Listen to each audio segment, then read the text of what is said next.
যার যার আরাধ্য দেবতাও রয়েছেন, আছেন তো? আপনাদের ঘরে নিজের থালা আছে না? খাবারের থালা আছে না? বাজারে যাবেন, কিরকম সিটারি বাটপারি আমরা করছি দেখুন ভগবানের সাথে।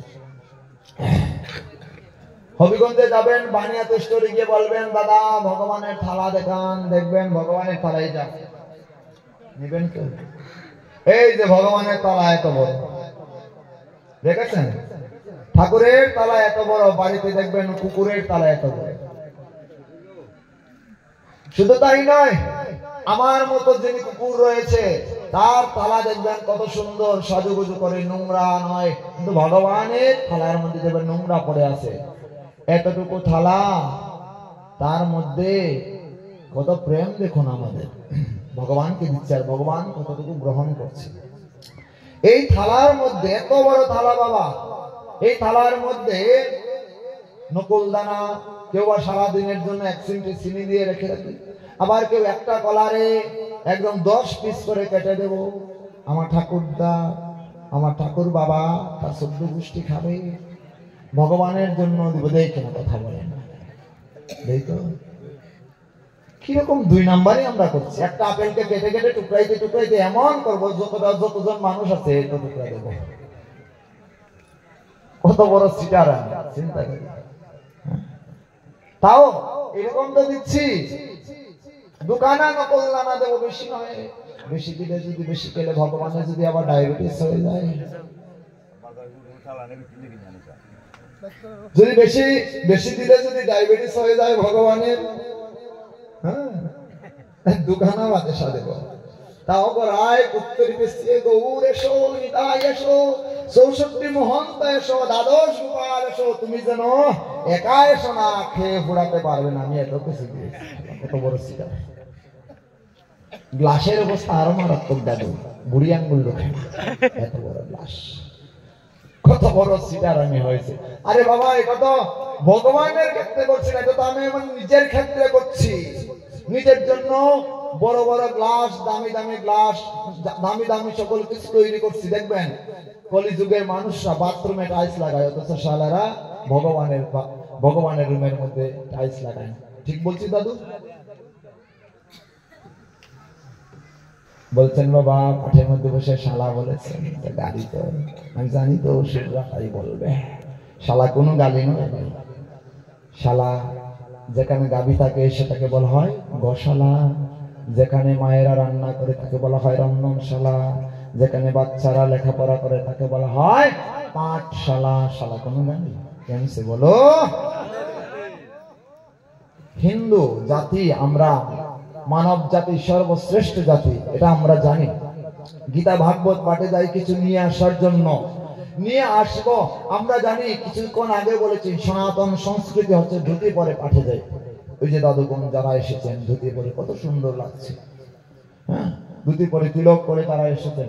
পাঠের মধ্যে তিলক করে যেতে হয়, সাধুর সঙ্গে সাধু বেশে, সুরের সঙ্গে তেল লাগিয়ে যেতে হবে, সাধুর বেশে গেলে হবে না। কেমছে বলো? 10 জন চুর যাচ্ছে, তার মধ্যে যদি একজন সাধু থাকে, এটা কার দল, সাধুর না সুরের?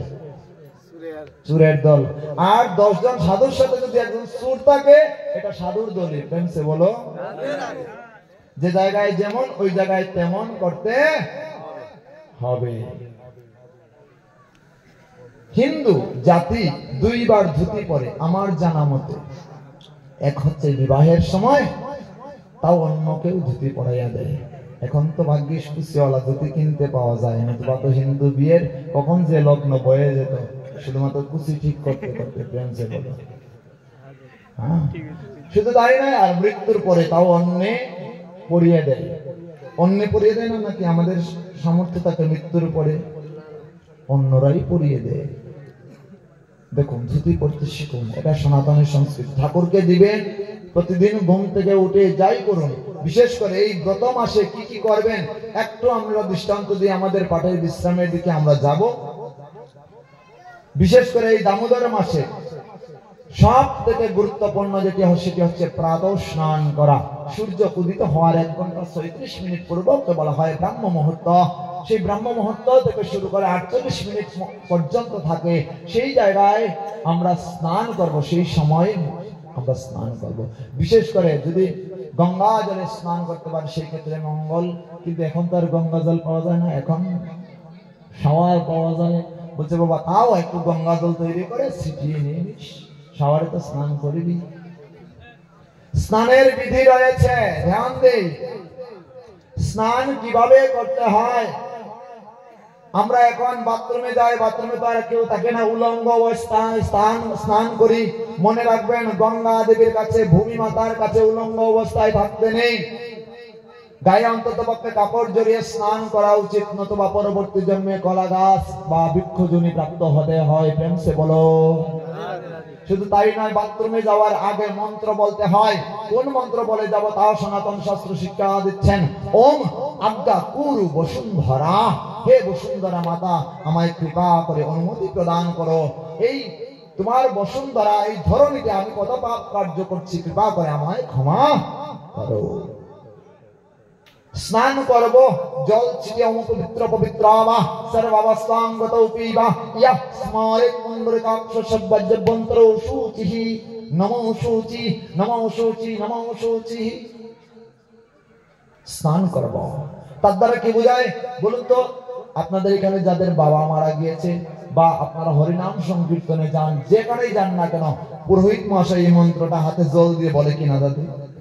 বলে তো, অম পবিত্র পবিত্র বা বলো, অম পবিত্র পবিত্র বা। কখনো পুরোহিতকে জিজ্ঞেস করছি এর অর্থ কি? আজকে একটু জেনে নেই। অপবিত্র, অপবিত্র অবস্থায় পবিত্র বা পবিত্র অবস্থায় সর্বাবস্থান সকল অবস্থায় করা যাবে। গত পিবা মানে করা যাবে। ইয়াস মরে যখনই স্মরণ করা হবে পুণ্ডরিকাক্ষ স্বয়ং ভগবান শ্রী হরিহরের নাম পুণ্ডরিকাক্ষ, তখনই কি হবে? স দন্তে সয় বয় স মানে হচ্ছে নিজের, স বাহ্য মানে বাহির, অভ্যন্তর মানে ভিতর, শুচি। বুঝা গেল এর অর্থটা? শুচি হয়ে আমরা স্নান করব, তারপরে আমরা মঙ্গল আরতিতে যোগদান করব। এটা প্রাতকালে। আর যারা গৃহস্থ ভক্ত রয়েছেন তারা সূর্য উদিত হওয়ার সাথে সাথেই বা তার পূর্বেই আপনারা আরতি ইত্যাদি সেরে নেবেন, নতুবা যখন পারবেন ঘুম থেকে উঠেই আপনারা সেটা আরতি করতে হবে, ভোগ ইত্যাদি দিতে হবে। গেল প্রথম সপ্তাহ। দ্বিতীয় স্টেপ কি রয়েছে? বৃন্দা দেবীকে জল দান করতে হবে, তার সেবা করতে হবে। এই মাসে ভক্তি দেবীর যত বেশি সেবা করবেন তত বেশি মঙ্গল, তত বেশি কৃষ্ণ ভক্তি দান হবে। পরিক্রমা করবেন 4 বার, ভগবানের মন্দির পরিক্রমা করবেন 4 বার। গেল আরেকটি বিষয়, এই মাসে নিরামিষ বা প্রসাদ পাবেন। নিরামিষ খেলেও পাপ, আমিষ খেলেও পাপ। ভগবানকে দিলে সেটা প্রসাদ হয়ে যায়, শুধুমাত্র তুলসীটা দিয়ে ভক্তি ভাব দ্বারা মিশ্রিত করে দিলে ভগবান সেটা গ্রহণ করেন। ভগবান কি গ্রহণ করেন? আপনার আপেল, কলা, বাতাসা, সানার ডালনা ইত্যাদি গ্রহণ করেন না। তত্ত্ব কি বলছেন? কি গ্রহণ করেন? শ্রী ভগবান ভাবগ্রাহী জনার্দন শুধু ভক্তের হৃদয়ের ভাবটুকুই কেবল গ্রহণ করে। তাই তো বিদুরের স্ত্রীর হাতে ভগবান কলা রেখে কলার খোসাটুকু খেয়েছিলেন। শবরীর এত ফল কেন খেয়েছিলেন? কেননা সেই জায়গায় ভাব ছিল, ভক্তি ছিল। ভগবান তো কেবল ভক্তের হৃদয়ের ভাবটুকুই গ্রহণ করে। আর যারা ভাবুক ভক্ত তারাই তো কেবল ভগবানের কাছে ছুটে চলে আসে। প্রেম সে বলো। তুলসী ইত্যাদি পরিক্রমা করে আপনারা জপে বসবেন। কেউ এই মাসে বিশেষ করে আপনারা জপমালায় জপ করতে পারেন। বিশেষ করে সবাই কন্টিনিউ, একদিনও যাতে মিস না হয়। অনুকূল ঠাকুর বলেছিলেন, সাররে মন ভবের আশা, অজপা নামে কররে নেশা, হরি নাম পরম ব্রহ্ম জীবের মূল ধর্ম, অধর্ম কুকর্ম সাররে। কিন্তু আজকাল শিষ্যরা তা করছে না, বিদায় তাদের ধ্বংস হচ্ছে, বিভিন্ন বড় বড় রোগে আক্রান্ত হচ্ছে। এটাই এর কারণ, মূল কারণ। ধ্যান দেই, হরিনামে বসতে হবে, প্রাতঃ কালে বসতে হবে। আরেকটি কথা বলছি, এই মাসে প্রসাদ পেতে হবে, বৈষ্ণবদের সেবা করতে হবে, জীবে দয়া করতে হবে। কোন জীব যাতে আমার দ্বারা আমার দ্বারা ক্ষতিগ্রস্ত না হয় সেই চিন্তা করব। পর নিন্দা পর চর্চা আমরা করব না। পর নিন্দা করলে, পর চর্চা করলে যার চর্চা করবেন তার সকল নিন্দা আপনার ঘাড়ে চাপবে, আর আপনার সকল ভালো কিছু তার ঘাড়ে চাপবে। এত ট্রান্সফার হয়, এত তাড়াতাড়ি আর কিছু হয় না। যে যত বেশি নিন্দা করেছে তার তত তাড়াতাড়ি পতন হয়েছে। প্রেম সে বলো।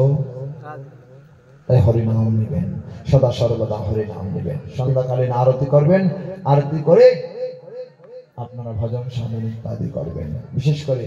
এবং বৈষ্ণব সেবা, আজকে যে এহেন বৈষ্ণব সেবার আয়োজন হয়েছে, আপনাদের জন্য প্রসাদের আয়োজন করেছে, আপনারা অবশ্যই প্রসাদটাও পেয়ে যাবেন, ধ্যান দিন। অনেকে বলে বাবা হরিনাম করতে বাবার অনুমতি নিতে হয়, দীক্ষা নিতে হলে বাবা মায়ের অনুমতি নিতে হয়। আমি তো বলি এটা ভুল। যদি বাবা মা অনুমতি দেয় তাহলে ঠিক আছে, না দিলেও করতে হবে।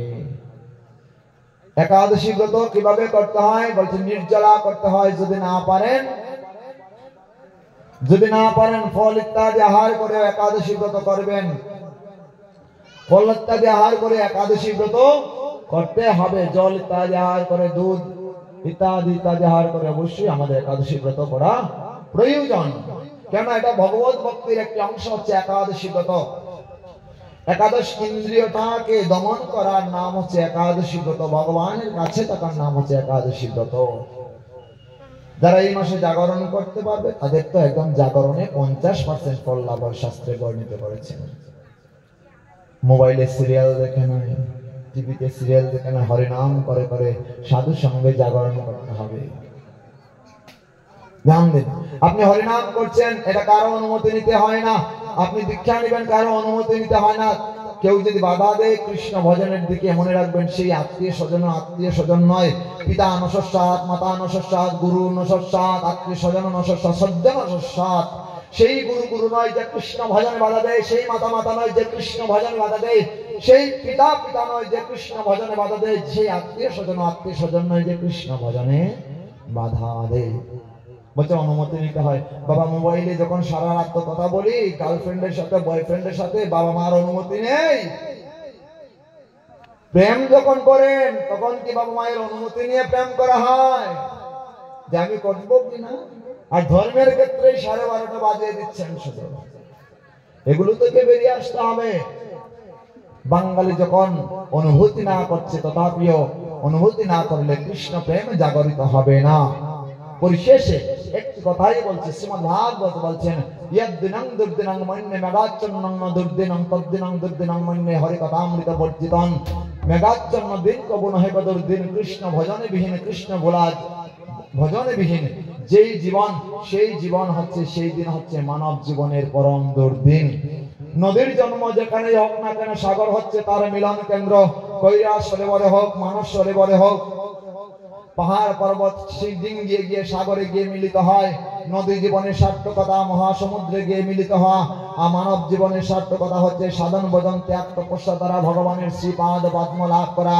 নদী যেরকম সাগরে মিশে গেলে তার জন্ম ধন্য হয়, মানব ঠিক তদ্রূপ সাধন ভজন ত্যাগ তপস্যা দ্বারা ভগবানের শ্রীপাদ পদ্ম লাভ করলে তার জন্ম ধন্য হয়। তাই এহেন দুর্লভ মানব জন্ম পেয়ে যদি আমরা গোবিন্দ ভজন করলাম না, তার থেকে দুর্গতি আর কি হতে পারে? তাই কলিযুগের একমাত্র যে নাম রয়েছে সেই হরিনাম সংকীর্তন। সদা সর্বদা যেটি আমাদের হৃদয়ে আমরা জাগরিত করি, মহাপ্রভুর আদর্শে যাতে অনুপ্রাণিত করতে পারি, এই হরিনাম যাতে আরো দৃঢ়তার সহিত নিতে পারে, সেই জন্য গীতা ভাগবত পাঠের আরো বেশি আয়োজন করা প্রয়োজন। ভক্তিকে জাগ্রত করার প্রয়োজন, চেতনা জাগ্রত করা প্রয়োজন। শুধু চেতনা জাগ্রত, চেতনার উন্মেষ ঘটাতে হবে। বিশেষ করে যুবকদের জাগতে হবে। আমি তো বলি জেগে উঠো, তুমি না জাগলে মা কেমনে সকাল হবে? তাই জেগে উঠো, জেগে উঠো। সুমধুর সেই প্রভাত, সূর্য যখন ডুবে যাবে তখন আমরা ঘুমাবো না। সূর্য যখন উদিত হবে তখন আমরা ঘুমাবো না, আমরা জেগে থাকবো। যুবক জাগবে, কেননা তার শরীরে টগবগ করছে জ্বলন্ত রক্ত। সেই রক্ত সদা সর্বদা জাগরিত হোক। প্রতিটা সনাতনের হৃদয়ে, প্রতিটা সনাতনী কৃষ্ণ ভক্তির দিকে ধাবিত হোক। প্রতিটা সনাতনী হৃদয়ে মায়ের কৃপা লাভ করুক। এখানে যারা উপনীত রয়েছেন ভক্তবৃন্দ, সবাই যেন কৃষ্ণ ভজনের দিকে ধাবিত হয়। রাধা গোবিন্দের কাছে ব্যাসপীঠ থেকে সেই প্রার্থনাই করব। আর বিশেষ করে একটি কথা, যারা আমাদের সাথে যুক্ত হতে চান, বিশেষ করে আমার আইডির সাথে যারা যুক্ত হতে চান, তারা বাংলায় শ্রীকৃষ্ণ বল্লভ দাস লিখবেন। প্রতিনিয়তই আমাদের হরিকথা হয়, লাইভে দেওয়া হয়, সেই হরিকথাও আপনারা শ্রবণ করে কৃষ্ণ ভক্তের দিকে ধাবিত হতে পারবেন, এতে বিন্দু মাত্র সন্দেহ নেই। শুধুমাত্র তাই নয়, যারা আজ অনলাইনে শ্রবণ করছে, লক্ষ লক্ষ ভক্ত অনলাইনে শ্রবণ করে, পাঠ শ্রবণ করে, আজকে তারা সেই পরিবর্তন হচ্ছে। যারা মদ খেত ইত্যাদি জপ টপ করতো না, তারা অনলাইনে পাঠ শ্রবণ করে। এই যে পরিবর্তন এসেছে, এই পরিবর্তনটাই আমাদের সবার হৃদয়ে আনা চাই। যারা যোগাযোগ করতে চান সরাসরি তারা কার্ড নিতে পারেন, অথবা আপনারা মোবাইলে বাংলায় লেখা আছে শ্রীকৃষ্ণ বল্লভ দাস। এখানে যে নামটি দিয়েছেন আমাদের দ্বিজহরিদাস বাবা, উনি আদর করে কৃষাণ রাখেন, কিন্তু আমাদের ব্রাহ্মণ যখন দীক্ষা হয়েছে সেই নামটি হচ্ছে শ্রীকৃষ্ণ বল্লভ দাস। সেই নামে মূলত প্রচার চলছে, আপনারা ফেসবুকেও সেই নামে পাবেন। আগে নাম ছিল কৃষণ কৃষ্ণ দাস, যখন ব্রহ্মচারী দীক্ষা হয়েছে, তখন ব্রাহ্মণ দীক্ষা হওয়ার পরে এই নাম হয়েছে। ভক্তবৃন্দ, সবার কাছে বিনম্র নিবেদন রাখতে, সেই শ্রীবাস অঙ্গন, সেই বিয়ানীবাজার থেকে আসা, আবার এখনই আমি প্রস্থান করব। এই সবাই ভালো থাকবেন, সুস্থ থাকবেন। রাধা গোবিন্দের কাছে প্রার্থনা করবেন যেন আমি সুস্থ থেকে হরি ভজন করতে পারি। সবার প্রতি, সবার চরণে বিনম্র প্রণাম জানিয়ে আজকে পাঠের এখানে বিশ্রাম নিচ্ছি।